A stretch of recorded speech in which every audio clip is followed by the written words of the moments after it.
وہ حضرت بلال حبشی نے صبح کی اذان نہ دی تو سورج نہ نکلا، یہ سب کسی قوال کو کہیں سے ملی ہیں، ان کا کتابوں میں کہیں وجود نہیں ہے۔ آپ نے عام شام ایک حدیث سنی ہوگی کہ یہ کیلا حضرت اویس کرنے کے لیے اترا تھا۔ یہ ہماری عورتوں کو بھی پتا ہے اس حدیث کا، یہ کوئی حدیث نہیں ہے۔ آپ نے ایک اور حدیث سنی ہوگی کہ نبی کریم صلی اللہ علیہ وآلہ وسلم نے ایک بڑھیا کی گٹھڑی اٹھائی، اسے اس کی منزل مقصود تک پہنچایا، اس بڑھیا نے پھر دعا دی، بیٹا کہنے لگی کہ محمد سے بچ کے رہنا، وہ جادو کرتے ہیں معاذ اللہ۔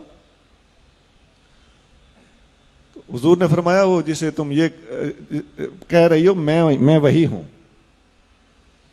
اس پر شاعری بھی کی ہوئی ہے لوگوں نے، یہ کوئی حدیث نہیں ہے۔ وہ کوڑا پھینکنے والی بوڑھیا کی عورت حدیث آپ نے سنی پڑی ہوگی، ہم نے اس کا کہیں وجود نہیں دیکھا۔ وہ حضرت بلال حبشی نے صبح کی اذان نہ دی تو سورج نہ نکلا، یہ سب کسی قوال کو کہیں سے ملی ہیں، ان کا کتابوں میں کہیں وجود نہیں ہے۔ اب بتائیے یہ غضب صرف ہمارے مسلک میں ہو رہا ہے، کوئی اور یہ بیان بھی نہیں کرتا۔ وہ ایک جنگ میں صحابہ کرام نے دیکھا کہ فتح نہیں ہو رہی تو مسواک شروع کر دیا، تو کافر کو یوں لگا جیسے منہ میں درخت ڈالے ہوئے ہیں کہ دانت صاف کر کے ہمیں کھا جائیں گے۔ اس بات کا کہیں کوئی وجود نہیں ہے۔ میں نے کتنی ہی باتیں سنا دی آپ۔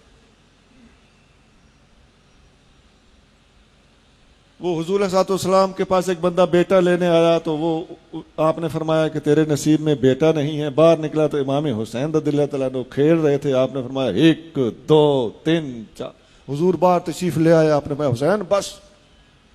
اب اس کا کہیں کتابوں میں کوئی وجود نہیں، محققین کے ہاں اس کا کوئی وجود نہیں۔ اس قسم کی باتیں ہیں، کچھ اور بھی بہت ہے، میں نے کافی ساری باتیں سنا دی ہیں۔ ایسی ایسی حدیثیں ہمارے ہاں ہمارے اہل سنت کے حلقوں میں، خاص طور سے عوامی حلقوں میں اور خواتین میں، اور خاص طور سے یہ جو ہم الحمدللہ معجزات کرامات کے سب سے زیادہ چونکہ ماننے والے ہم ہی ہیں، ہماری اس محبت عقیدت اور صحیح العقیدگی سے ناجائز فائدہ اٹھاتے ہوئے لوگوں نے اس قسم کی باتیں بھی ہمارے اندر داخل کر دی۔ میں نے پوری احتیاط سے کام لیتے ہوئے کچھ باتیں بتائی ہیں، میرے ذہن میں اور بھی وہ حدیثیں ہیں جن کو حدیثیں کہا جا رہا ہے، وہ حدیثیں نہیں ہیں۔ اور ایسا ہے کہ اگر آپ ان کو کسی خاص طور سے کسی سٹیج پہ بیان ہو رہی ہو تو عوام کا کیا قصور؟ میں اپنے بیٹوں سے درخواست کروں گا کہ حدیث آپ نے کنفرم کیے بغیر کبھی بیان نہیں کرنی، اور اگر کوئی بیان کرے آپ کو پتا ہو کہ یہ حدیث نہیں ہے تو اسے ضرور سمجھانا ہے، نہیں تو دین کا بہت بڑا نقصان ہو رہا ہے اور ابھی اور ہو چلا ہے۔ جرت کوئی نہیں کرتا کسی کو سمجھانے کی اپنی عزت بچانے کے لیے۔ جھوٹ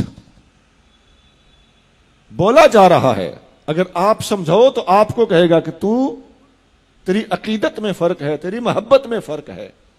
نہیں جناب، یہاں سے ہمیں کوئی راستہ نکالنا ہوگا، ہمیں یہ جرت کرنا پڑے گی، ہمیں حق گوئی سے کام لینا ہوگا، ہمیں فاروق اعظم کی طرح یقول الحق ولو کان مرا، فاروق حق بولتا ہے خواہ کڑوا ہو، اس کا مصداق بننا پڑے گا۔